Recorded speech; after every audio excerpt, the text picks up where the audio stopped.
Hi dear students,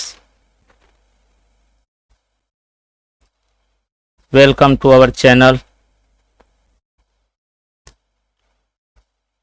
आज हम नवोदय में मैथ्स के प्रीवियस ईयर में जो भी क्वेश्चंस आए हैं उनको वन बाय वन सॉल्व करेंगे इस वीडियो के माध्यम से।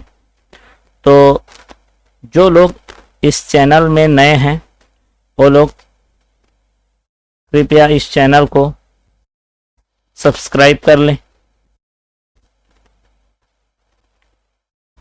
और जो हमारा बेल आइकॉन है इसको प्रेस कर दें और उसमें नोटिफिकेशन का जो साइन है उसको क्लिक कर लें ताकि कोई भी नया वीडियो इसके बाद बनेगा वह आप तक सबसे पहले नोटिफिकेशन के माध्यम से पहुंच सके। दूसरा चीज़, अगर ये वीडियो आपको पसंद आएगा तो ज़रूर इसको लाइक कीजिए, अपने थॉट्स एंड प्रॉब्लम्स इस पर रखिए, मतलब कमेंट्स करिए और ज़्यादा से ज़्यादा इसको शेयर कीजिए ताकि यह लोगों तक पहुंच सके और लोगों को इसका बेनिफिट मिल सके। तो चलिए वीडियो को शुरू करते हैं। तो चलिए हमारा फर्स्ट क्वेश्चन देखते हैं। इस फर्स्ट क्वेश्चन में कहा गया है, ये इंग्लिश हिंदी दोनों मीडियम के लिए है, इसको मैं ट्रांसलेट कर दूंगा। If the number b is 10% less than another number c and c is 5% more than 150 then b is equal to, मतलब इसमें यह बोला गया है कि अगर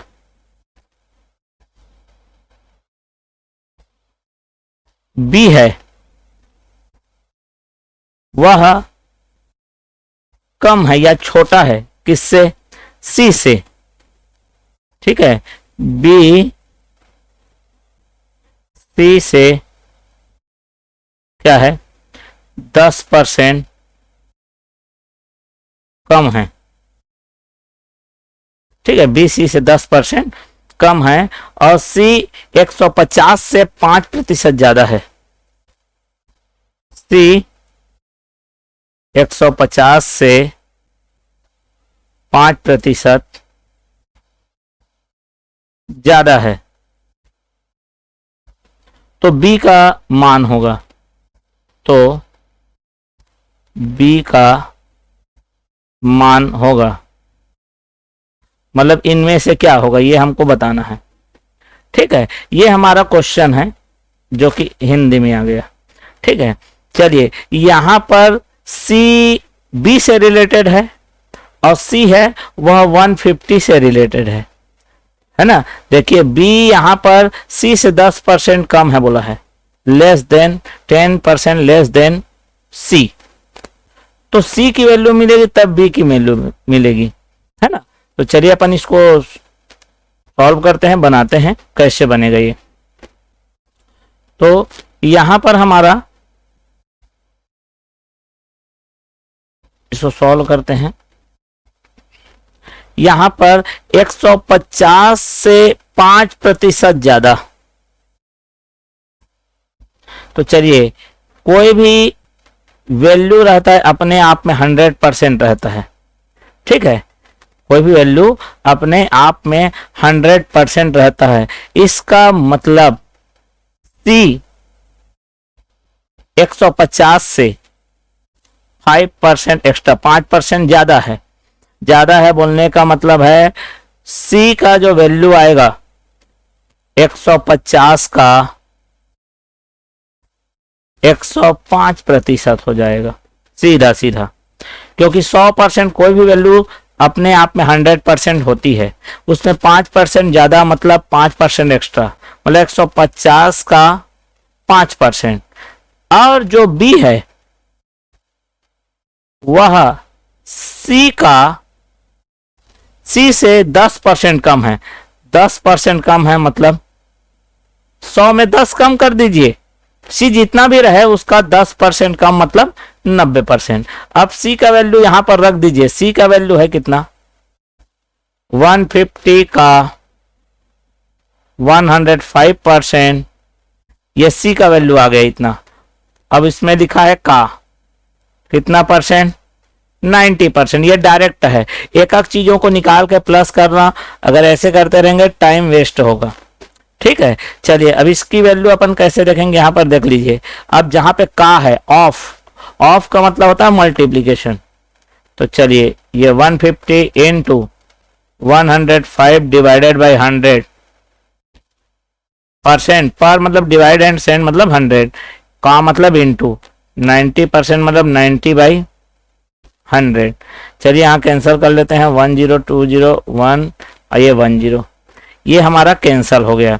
कैंसिल तो और भी हो सकता है, लेकिन इन जीरो वाले को हम लोग रख लेते हैं। तो कितना आ गया, 15 5 जा 75, 1575 इनटू हो जाएगा 9 एंड डिवाइडेड बाई कितना 100।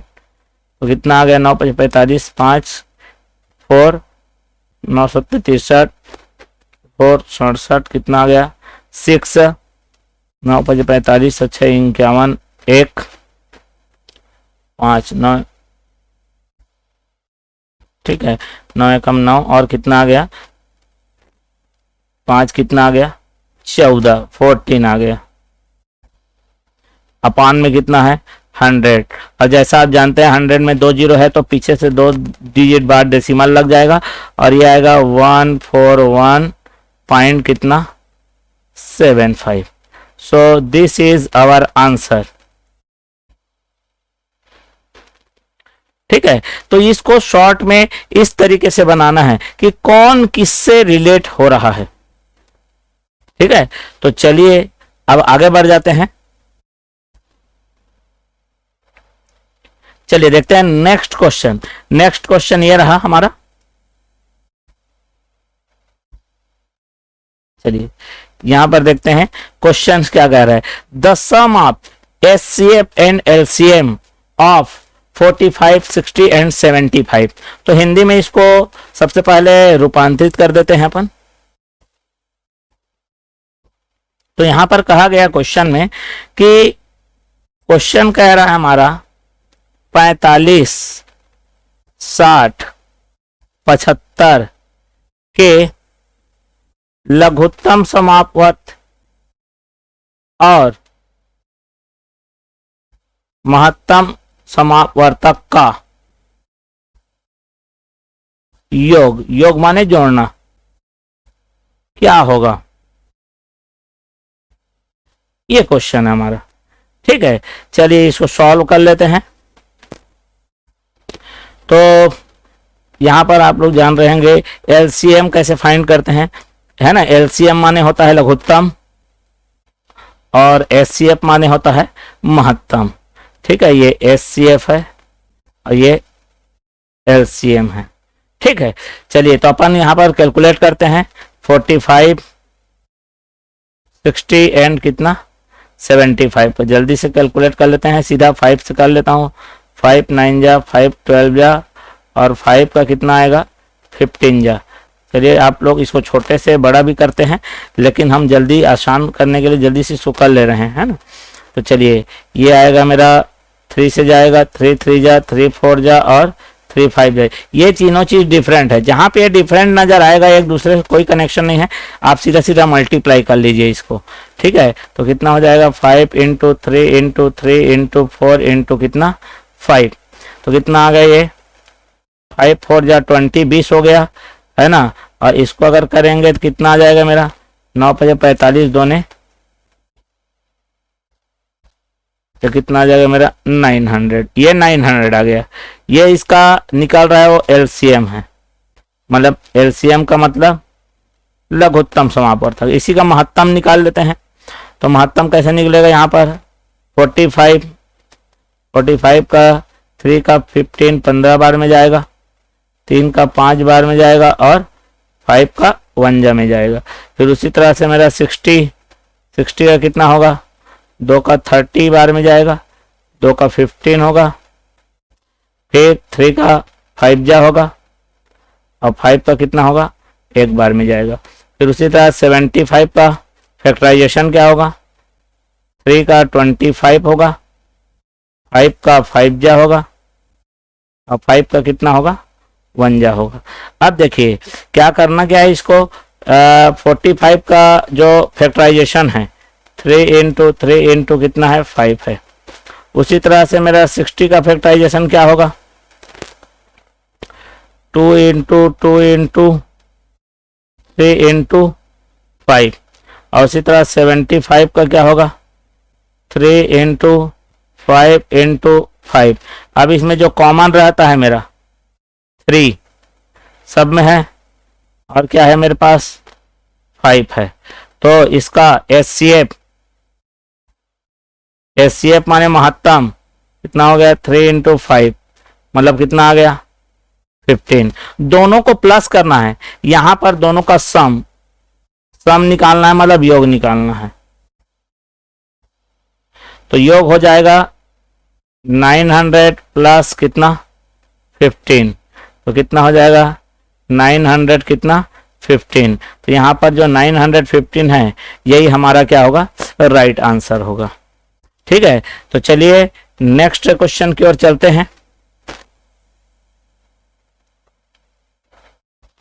चलिए ये बड़ा आसान है, केवल कुछ नहीं करना है, इसमें मल्टीप्लाई करना है आपको। ठीक है, चलिए मल्टीप्लाई कर लेते हैं। क्या है इसमें मेन चीज क्या होता है, मल्टीप्लीकेशन का उतना इंपॉर्टेंस नहीं होता। ठीक है ना, इसको तो अब हिंदी में लिखना भी नहीं पड़ेगा, जस्ट कुछ है नहीं इसमें, खाली मल्टीप्लाई करना है। इसीलिए इसका डायरेक्ट सॉल्यूशन देखते हैं। ठीक है, इसमें हमको लॉजिक लगाना है, क्या लगाना है वो देखते हैं। तो क्वेश्चन है मेरा 0.9 डिवाइडेड बाई क्या है 0.3 इंटू 0.3। ये क्या है सिंप्लीफिकेशन से रिलेटेड है, क्योंकि यहाँ पर ब्रैकेट है आपका, है ना, ये सबसे पहले सॉल्व होगा। तो 0.9 डिवाइडेड बाई ये आ जाएगा 3 या कितना हो जाएगा 9 और ये आ जाएगा 0.09। क्योंकि देखो यहाँ पर डेसिमल के बाद 1 डिजिट है, डेसिमल के बाद 1 डिजिट है, 3 या कितना होगा ये 9 होगा। लेकिन जो डेसिमल है उसके बाद 2 डिजिट होना चाहिए, मतलब 9 को कैसे 2 डिजिट में कैसे लिखेंगे 09 और उसके पहले क्या लगेगा आपका डेसिमल। तो ये आ जाएगा अपन का 0.3 इंटू 0.3 का वैल्यू इतना आ जाएगा। ठीक है, चलिए अब मेरे को इसको डिवाइड करना है, तो इसको कई तरीके से बना सकते हैं अपन। ठीक है, कई तरीके से बना सकते हैं।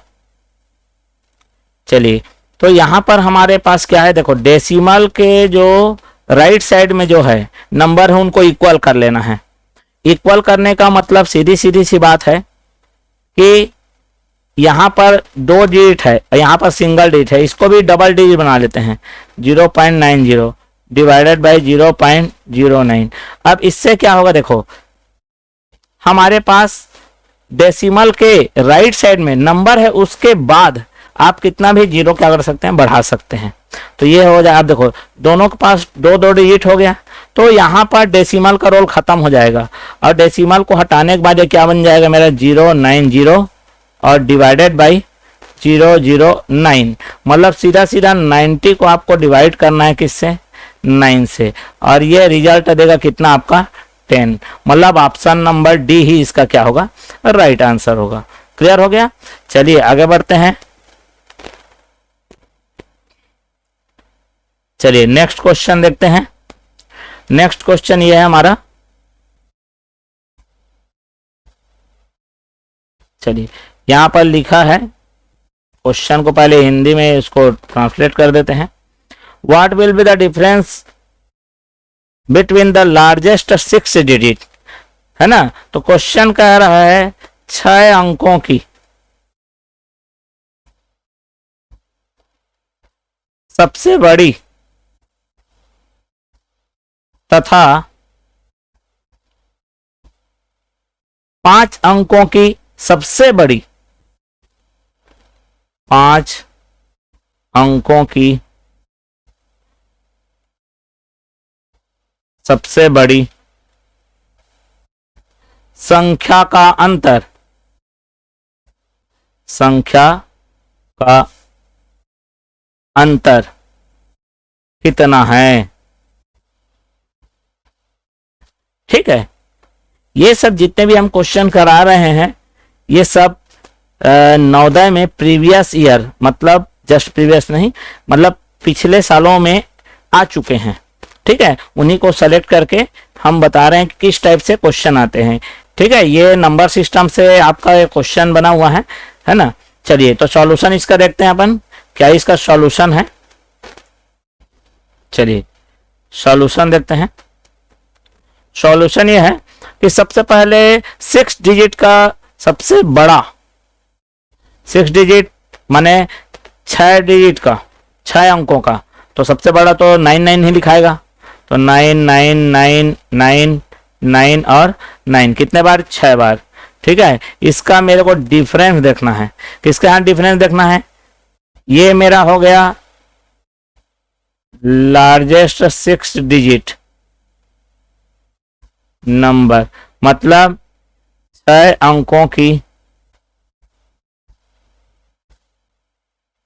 सबसे बड़ी संख्या, ठीक है।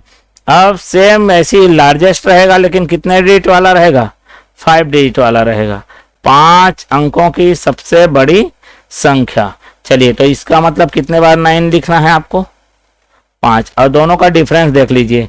तो दोनों का डिफरेंस कितना आ जाएगा, ये 9 आएगा, ये 0, ये 0, ये 0, ये 0 और ये 0। तो दिस इज आवर आंसर। तो यहां पर हमारा ऑप्शन नंबर जो डी है वही इसका क्या हो जाएगा, आंसर हो जाएगा, ठीक है। चलिए तो ये समझ में आ गया होगा। चलिए नेक्स्ट क्वेश्चन की ओर बढ़ते हैं। नेक्स्ट क्वेश्चन क्या कहता है ये देखते हैं। चलिए क्वेश्चन है ये हमारा सेम सिमिलरली वही नंबर सिस्टम से रिलेटेड है ये भी क्वेश्चन। तो इसमें क्या कह रहा है देखते हैं अपन। क्वेश्चन ये कह रहा है यहां पर, हिंदी में इसको ट्रांसलेट कर लेते हैं। What is the difference between greatest 7 digit and smallest 4 digit number.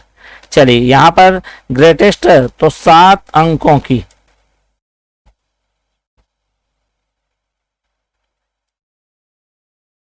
सबसे बड़ी तथा 4 अंकों की सबसे छोटी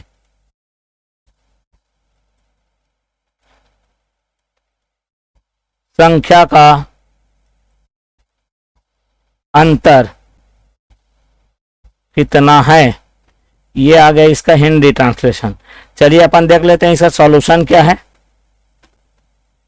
चलिए ये सब सिंपल क्वेश्चन है लेकिन आए हुए हैं, है ना। चलिए सॉल्यूशन क्या है इसका, सब 7 अंकों की सबसे बड़ी संख्या, तो 7 टाइम क्या रहेगा वो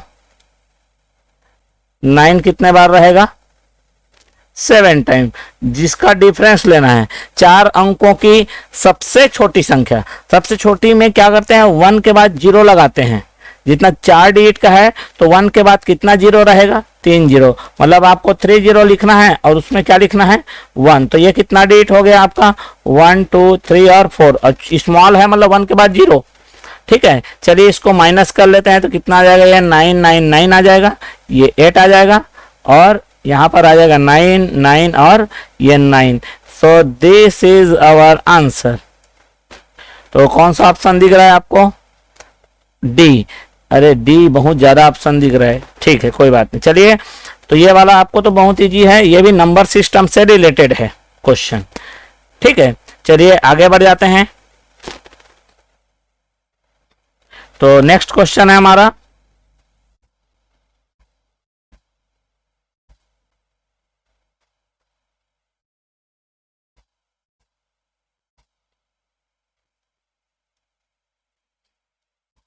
ये तो यहां पर क्वेश्चन क्या कर रहा है उसको देखते हैं। पहले हिंदी में इसका रिप्रेजेंट कर लेते हैं। क्वेश्चन कह रहा है हमारा यहां पर, Amit bot A table for ₹1200 and spent ₹200 on it's repair. मतलब अमित ने एक टेबल खरीदा जिसकी कीमत 1200 रुपए है, या अमित ने 1200 रुपए में एक मेज खरीदा, एक मेज खरीदा एवं उसको रिपेयर करने के लिए, मतलब मरम्मत करने के लिए, एवं उसके मरम्मत पर 200 रुपए खर्च किए। 200 रुपए क्या कर दिया उसने, खर्च कर दिया, ठीक है, मरम्मत कराने के लिए। ही सोल्ड इट फॉर ₹1680। उसने उसे तथा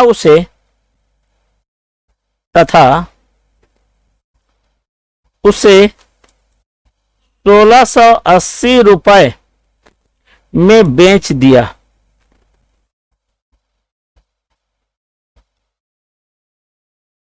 ठीक है, उसका लाभ या हानि का प्रतिशत ज्ञात कीजिए। उसके लाभ ऑब्लिक हानि प्रतिशत ज्ञात करो। ठीक है, चलिए इसका सॉल्यूशन, बहुत इजी क्वेश्चन है ये, है ना। चलिए इसका सॉल्यूशन ढूंढते हैं। देखो भैया, प्रॉफिट हो चाहे लॉस हो, इसमें दोनों चीजें लिखा है, क्योंकि वो डायरेक्ट नहीं बोलता कि प्रॉफिट ही, कभी कभी किस्मत अच्छा है, चलिए अच्छी बात है, लेकिन वो दोनों ही चीज लिखेगा। तो हमको, क्योंकि ऑप्शन में दिया, देखो प्रॉफिट भी दिया है, देखो 20%, सी और डी का जो ऑप्शन है उसको देखो, 20% लॉस, 20% प्रॉफिट, मतलब 20% दोनों सेम, 20 दो बार आया है। आदमी देखेगा 20 गलत लिख दिया, नहीं, एक बार प्रॉफिट एक बार लॉस है, खुद ही डिसाइड करना है।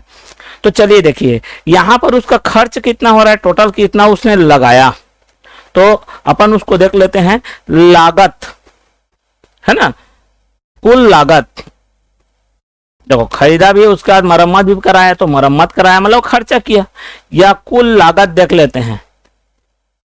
कुल लागत, टोटल एक्सपेंस, ठीक है। चलिए कुल लागत क्या हो जाएगा मेरा, 1200 रुपए में खरीदा और 200 रुपया मरम्मत चार्ज, तो मतलब उसको टोटल कितना रुपया पड़ गया, टोटल इधर उधर करके 1400 रुपए, मतलब 1400, मतलब 1400 रुपये में उसको खरीद लिया भैया। ठीक है, टोटल कॉस्ट, टोटल कॉस्ट कुल पड़ा उसको 1400 रुपीज। अब क्या किया, सोल्ड, कितने में बेचा, मतलब विक्रय मूल्य, इसको हम क्रय मूल्य भी लिख सकते हैं, या फिर कुल क्रय मूल्य। लागत इसलिए लिख रहा हूं क्योंकि खरीद के वो मरम्मत भी कराया है, इसलिए लागत लिखा था। खैर कोई बात नहीं, आप चाहो तो इसे कॉस्ट प्राइस भी लिख सकते हैं। ठीक है, अब विक्रय मूल्य कितने में बेचा उसको, 1680 रुपए। जाहिर सी बात है भैया, 1400 कम है और 1680 ज्यादा है, इसका मतलब इसमें डेफिनेटली हो रहा है वो लाभ हो रहा है। इसको बोलते हैं एसपी, सेलिंग प्राइस। ये हमारा है प्रॉफिट। प्रॉफिट कितने का हो भैया, देखो 1400, एकदम नॉर्मल से, इसको प्लस माइनस लिखते नहीं रहने, दिमाग में करो।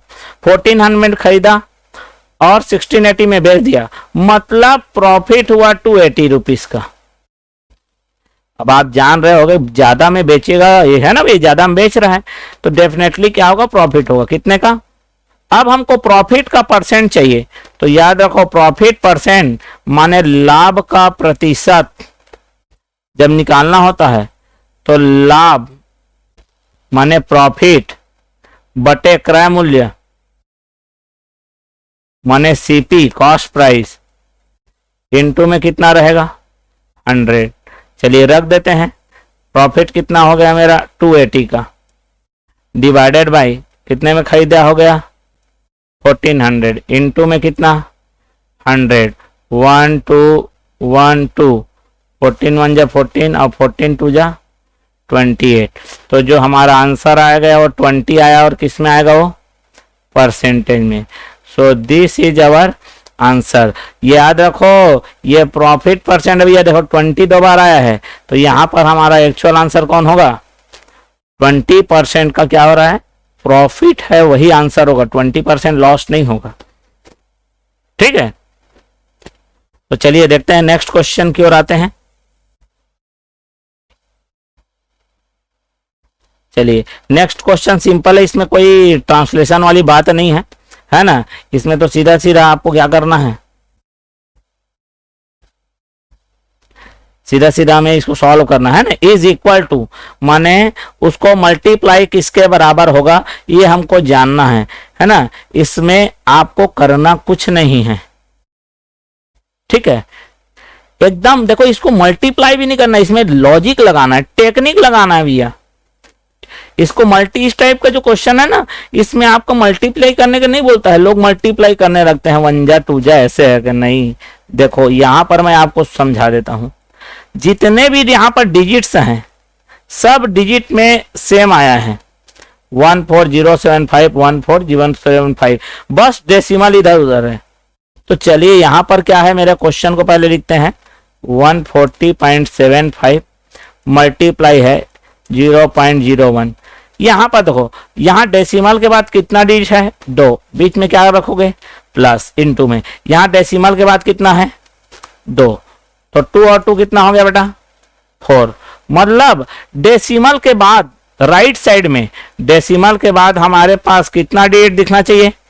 4 डिजिट दिखना चाहिए। तो 4 डिजिट कौन से आंसर में दिख रहा है? ये देखो बेटा, डेसिमल के बाद यहाँ 2 है, ये नहीं है, यहाँ 2 है, ये भी नहीं है, यहाँ 4 है, हो सकता है। यहाँ देखो, यहाँ कितना है? 5, ये नहीं होगा। तो बचा कौन? एक चीज बचा, बस मल्टीप्लाई करने की जरूरत ही नहीं है। ठीक है, ये लॉजिकल क्वेश्चन होते हैं जिनको हमको सेकंड में सॉल्व करना है भैया। ठीक है, तो इसका मतलब ये अपन को केवल ये चेक करना रहता है। ठीक है, ये केवल अपन को चेक करना है कि यहां पर कितना डिजिट है? 2, यहां पर कितना है? 2। मतलब आपका आंसर जो भी आएगा उसमें डेसिमल के बाद 1 2 3 और कितने मिलेंगे आपको?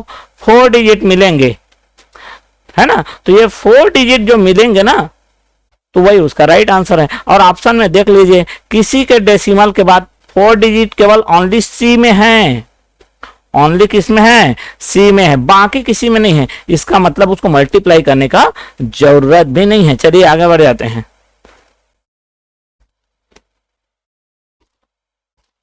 तो चलिए नेक्स्ट क्वेश्चन देखते हैं।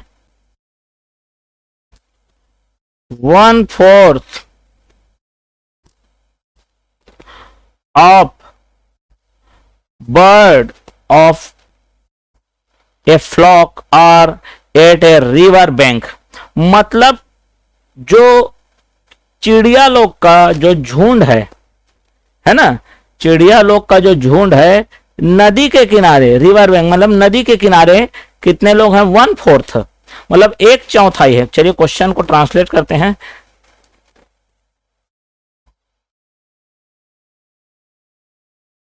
चलिए क्वेश्चन क्या कह रहा है देखते हैं, है ना। नदी के किनारे, ठीक है, किसका? चिड़िया लोग का।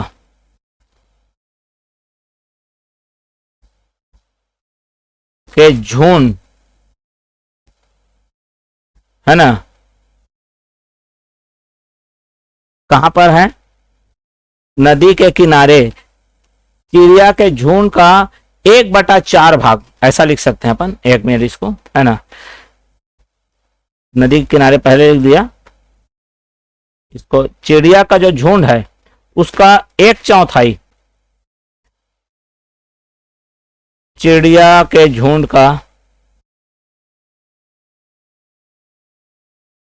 1/4, है ना, 1/4, 1/4 हिस्सा कहां पर है? नदी के किनारे। और 1/5 of that flock are in there next. 1/5, 1/5 हिस्सा या 1/5 भाग, ठीक है, झुंड का 1/5 भाग कहां पर है? उनके घोंसले में है। उनके घोंसले मतलब अपने घर में है,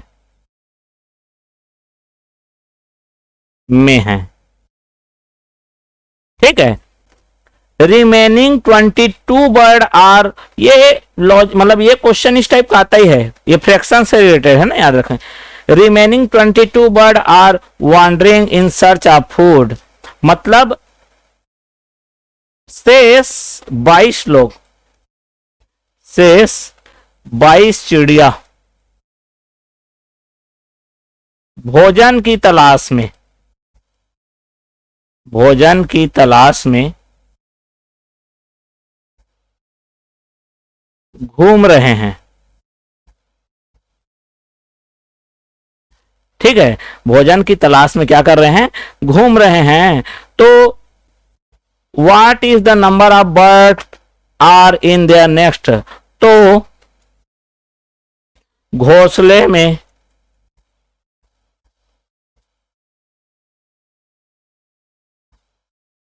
चिड़ियों की संख्या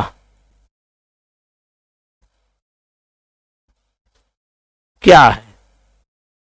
तो घोंसले में तो 1/5 है, लेकिन टोटल कितना है भैया? घोंसले में तो 1/5 है, लेकिन टोटल कितना है ये जान लेंगे, तो टोटल जो निकलेगा उसका 1/5 निकाल लेंगे हम। तो चलिए यहां पर देखते हैं कैसे बनेगा। कभी भी जैसे फ्रैक्शन दिया रहता है उसमें जो टोटल रहता है वो 1 हिस्सा रहता है। तो चलिए यहां पर कहां कहां है?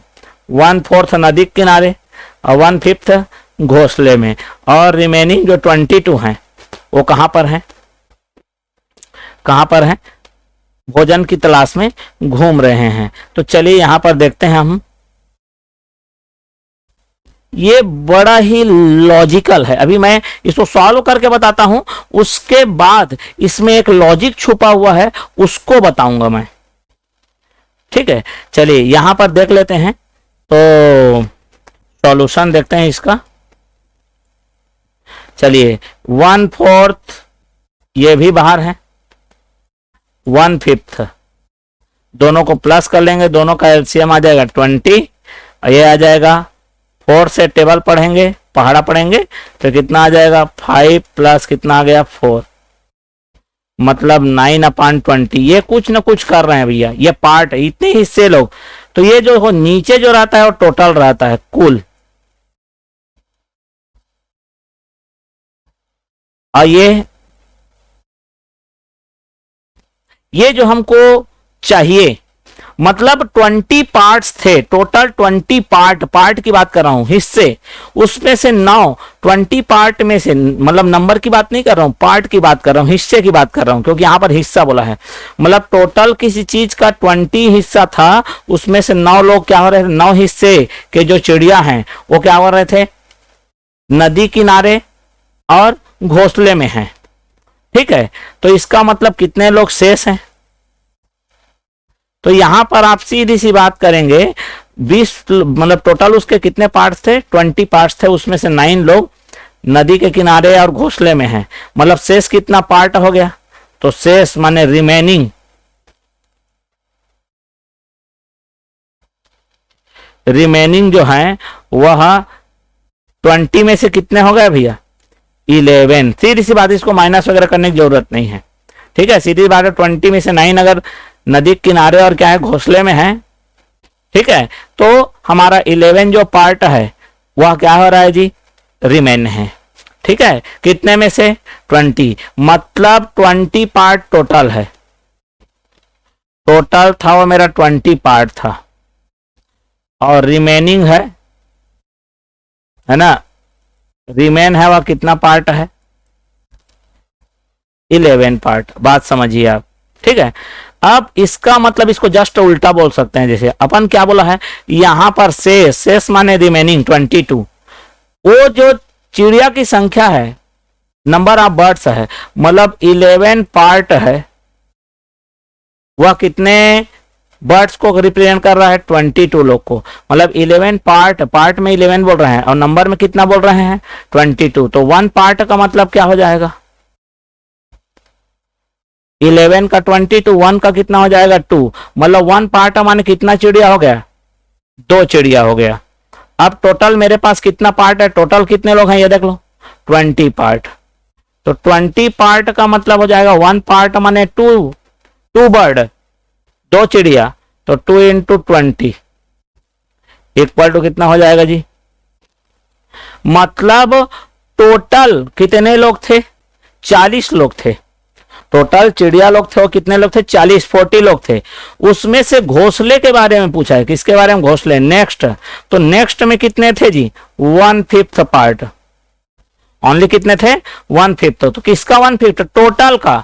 टोटल कितना है मेरे पास, 40 का 1/5 कितना आ जाएगा, 40 इंटू 1/5 कितना आ गया, 1/5 हमारे मल्टीप्लाई करना है, कितना आ गया 8। तो इसका आंसर कितना हो जाएगा हमारा, 8 हो जाएगा। ठीक है, तो इस तरह से ये क्वेश्चन हमारा सॉल्व हो गया। ठीक है, तो चलिए आगे बढ़ते हैं क्वेश्चन, नेक्स्ट क्वेश्चन की ओर। चलिए ये हमारा क्वेश्चन है नेक्स्ट वाला, इसमें क्या बोला गया है देखते हैं।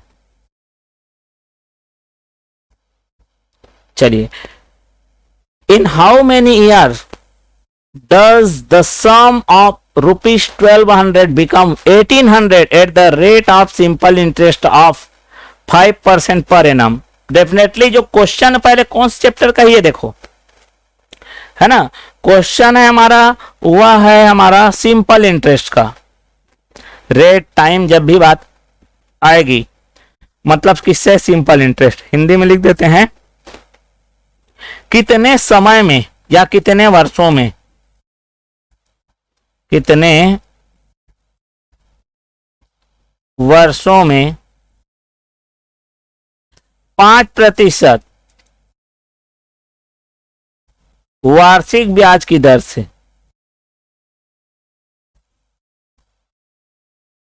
वार्षिक ब्याज की दर से 1200 का मतलब मूलधन 1200 रुपए का,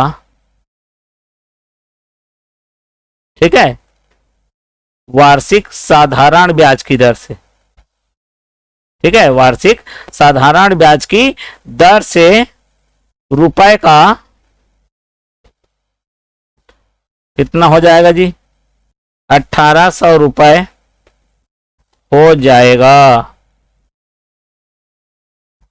अब ध्यान से समझना, यहां पर 1200 मूलधन हो गया, इसका प्रिंसिपल हो गया, 1800 टोटल हो गया।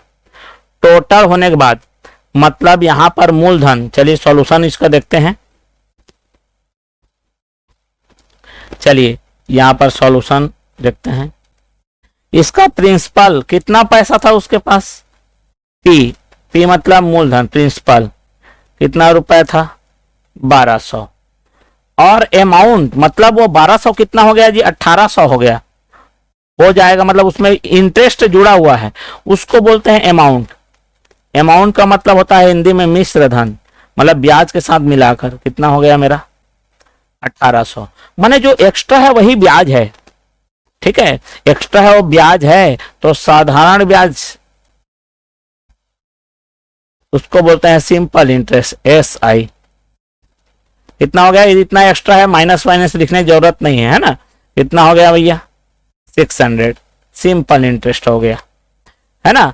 अब हमको दिया है यहां पर रेट, रेट मतलब दर, दर दिया है मतलब रेट, रेट कितने का दिया है 5%। यहां पर जो बच रहा है वो है टाइम, समय, यही चीज बचा हुआ है। तो यहां पर डायरेक्ट फार्मूला लगा सकते हो, है ना भाई।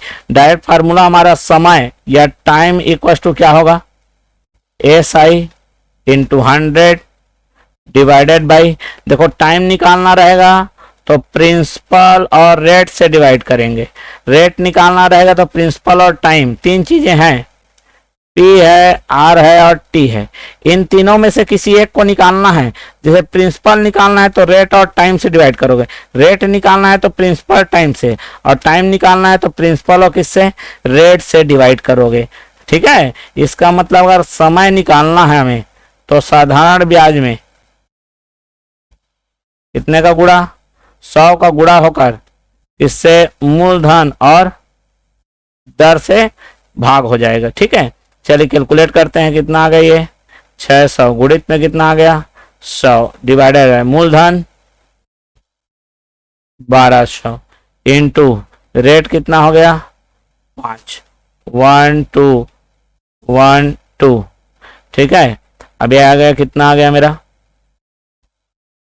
12 एकम 12 12 पंचे 60 ये 50 हो गया 5 1 जा और 5 का कितना जी 10 जा तो कितना आ गया 10 वर्ष। कितने साल में 10 इयर्स में क्या हो जाएगा जो हमारा जो पैसा था 1200 रुपये 1200 वो कितना हो जाएगा 1800 मतलब 1800 हो जाएगा। ठीक है, तो इस तरह से हमारा ये क्वेश्चन भी सॉल्व हो गया। चलिए आगे बढ़ जाते हैं नेक्स्ट क्वेश्चन की ओर। ये आज का हमारा आखिरी क्वेश्चन है। चलिए यहां पर क्या लिखा है ये देखिए। क्वेश्चन ये है कि भैया एक दीवार है ना, दीवार में क्या लगता है ईंट लगता है ना, दीवार में ईंट की जरूरत पड़ती है। ठीक है, तो दीवार बड़ा है ना, ईंट से ईंट जोड़ते जाएंगे तो क्या बनता है मेरा दीवार बनता है। मतलब दीवार को बनाने के लिए बहुत सारे ईंटों की जरूरत पड़ेगी। ठीक है, और पूरा पैक होते हुए दीवार बनता है पैकिंग में। तो जब पैकिंग वाली बात होती है ना, पूरा पैक करने के बात होता है या पैक करने वाला क्वेश्चन जब आता है मतलब वो उसके वॉल्यूम से रिलेटेड है। इससे रिलेटेड है वॉल्यूम, वॉल्यूम मतलब आयतन से रिलेटेड है। चलिए इसको हिंदी में लिख देते हैं। एक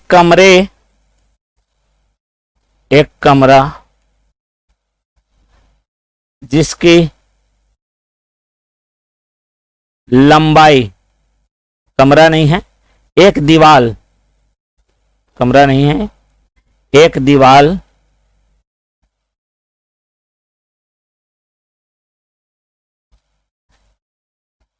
है ना, जिसकी लंबाई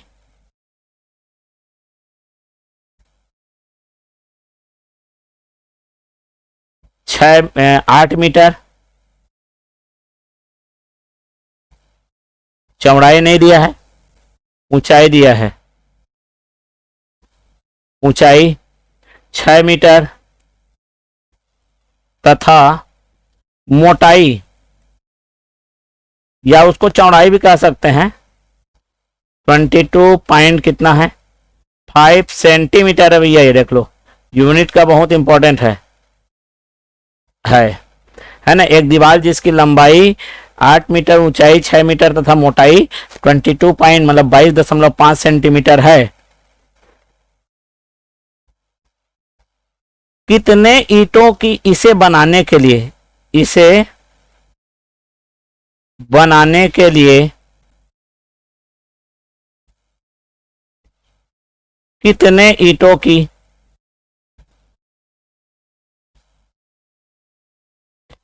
आवश्यकता होगी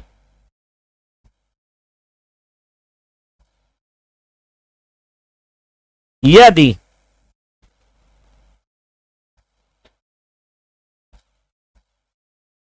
एक ईंट की विमाएं मतलब उसकी लंबाई चौड़ाई ऊंचाई है ना, क्रम है ना, विमाएं कितना 25 सेंटीमीटर गुणा 11.25 सेंटीमीटर गुणा 6 सेंटीमीटर हो। तो कभी भी संख्या निकालने को बोलता है, जैसे एक लंबा रस्सी है उसको छोटे छोटे टुकड़ों में कितना बांटा जा सकता है, एक बड़ा एरिया है क्षेत्रफल है उसको छोटे छोटे क्षेत्रफल में कितना बांटा जा सकता है। जब भी ऐसा आएगा तो हमेशा बड़े वाले में छोटे वाले को क्या करना है आपको डिवाइड करना है, मतलब भाग कर लेना है। ठीक है, तो चलिए यहां पर मैं क्या करूंगा संख्या निकालने को बोला ईंट का, तो ईंट कैसे पूरा पैक करके बनता है ना दीवार, तो इसका मतलब उसका वॉल्यूम से रिलेटेड है। तो यहां पर चलिए सॉल्यूशन निकाल लेते हैं इसका। इसके बारे में मैंने अलग से वीडियो बनाया है कॉन्सेप्ट को, ठीक है, उसको आपको मिल जाएगा इसी में, ठीक है, सर्च करेंगे तो इसी के प्लेलिस्ट में मिल जाएगा। चलिए तो सॉल्यूशन, कभी भी आपको नंबर निकालना है या ईंटों की संख्या, रस्सी के टुकड़े की संख्या या फिर टाइल्स की संख्या, ऐसा रहता है ना, तो सेम डायमेंशन को सेम डायमेंशन से क्या करते हैं, डिवाइड करते हैं। हमें यहां पर ब्रिक्स का नंबर चाहिए है ना, तो चलिए तो यहां पर हम लोग क्या करेंगे, volume of wall divided by volume of brick, माने दीवार का आयतन, जब भी ऐसा नंबर रहेगा सेम को सेम से, आयतन को आयतन से में डिवाइड करना है, किसका, ईंट का आयतन को, और दोनों ही क्यूबॉइड शेप में है, मतलब घनाभ के शेप में है ना। इसका मतलब क्या हो जाएगा, length into breadth into height, बस, ठीक है, length into breadth into height, मतलब क्या हो जाएगा मेरे पास 6 मीटर इंटू, सॉरी ये 8 है, length into breadth into height 6 metre into 22.5 centimetre. अब इसका डिवाइड है ना, ब्रिक का क्या क्या दिया है, 25 centimetre into 11.25 centimetre into 6 centimetre. अब यहां पर ध्यान से देखने वाली बात यह है ना, कि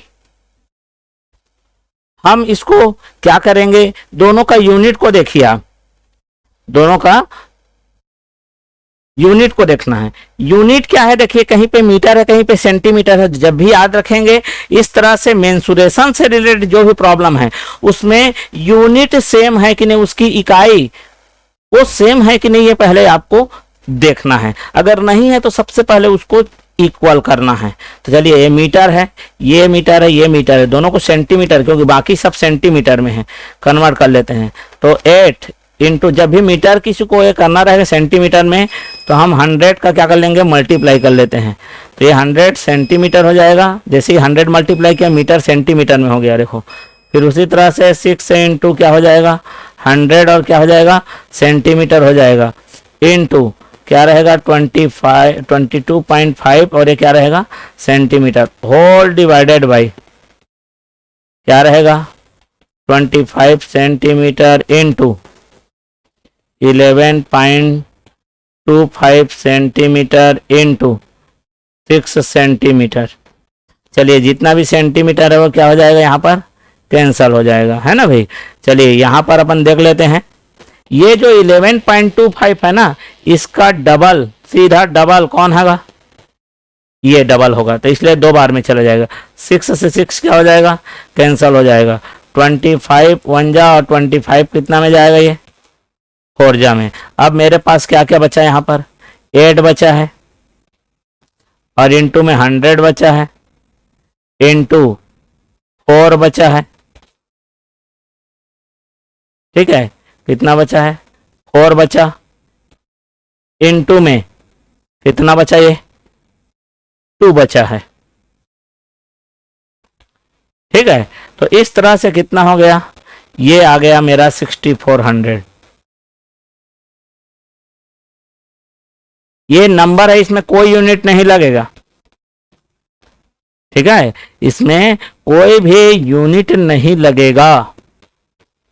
तो इस तरह से हमारे पास ये क्या हो गया, हमारा इसका सॉल्यूशन यही है। तो कभी भी नंबर की बात करेगा, है ना, तो नंबर जब भी बात करेगा, लेंथ वाले को लेंथ से, टुकड़े बोलेगा तो, है ना, जैसे टाइल्स वगैरह की बात करता है वो एरिया से रिलेटेड, एरिया को एरिया से। इस तरह से हमको सेम क्वांटिटी वाले को सेम क्वांटिटी से क्या करना है, डिवाइड कर लेना है, ठीक है, तो आई होप, तो आज यहीं पर हमको इस चीज़ को समाप्त करते हैं। इस वीडियो में आज तक के लिए इतना ही है, और भी आगे क्वेश्चन आंसर हैं जिसको हम क्या करेंगे, वीडियो के माध्यम से आपको बताएंगे। तो अगर ये वीडियो आपको अच्छा लगा होगा तो इसको लाइक करिए, कमेंट्स इस पर करिए और ज़्यादा से ज़्यादा शेयर करिए। तब तक के लिए गुड बाय।